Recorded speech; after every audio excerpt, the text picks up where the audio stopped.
সবাইকে। এই দেখো আজকে রেডি হয়েছি, আর আজকে হলো গিয়ে আমাদের নিমন্ত্রণ রয়েছে, তাও আবার রয়েছে আমাদের মাইমার বাড়ি, মানে আমার মেজো বৌদির বাপের বাড়িতে। আর আজকে হলো গিয়ে আমার মেজদার আর বৌদির স্পেশাল ডে আজকে, ওদের ম্যারেজ অ্যানিভার্সারি।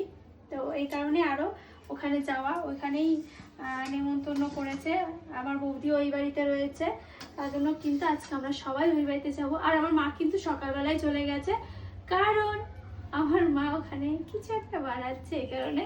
তো ওখানে গিয়ে তোমাদের দেখাবো। তো এদিকে দেখো বাবুদের জন্য আমি খাবার বানিয়ে নিয়েছি। ওরা ঘুমোচ্ছে, ওই যে যেদিন কোথাও যাওয়া হয় সেদিন কিন্তু ওরা বেশি বেশি করে ঘুমায়, আর নইলে লেট করে ঘুমায়। তো আজকে সেই জিনিসটাই হয়েছে, লেট করে ঘুমিয়েছে। এখন কখন উঠবে ঠিক নেই, আর যদি জোর করে তুলে দিই না, ওদের মুডটা খুব খারাপ হয়ে যায়, মানে কান্নাকাটি ঘ্যান ঘ্যান। তো বাচ্চা কাচ্চা কান্নাকাটি করলে কিন্তু ভালো লাগে না মা বাবার কারোরই। তো এই কারণে কিন্তু আমি ডাকবো না, ও তো যখন ইচ্ছা তখন উঠুক, আর আমরা তখনই যাব। আর ওই সবাই জানে যে তারা এরকম, ঠিক আছে, পড়ে যাবি পড়ে যাবি। তখন এই খাবারটা আমি নিয়ে যাব। আর ওইদিকে দুধ বানিয়ে রেখেছি, ওরা উঠলে দুধটা খাইয়ে দেবো, খাইয়ে দাইয়ে বেরো। আমি তো রেডি হয়ে গেছি, শুধু ড্রেস চেঞ্জ করবো ব্যাস।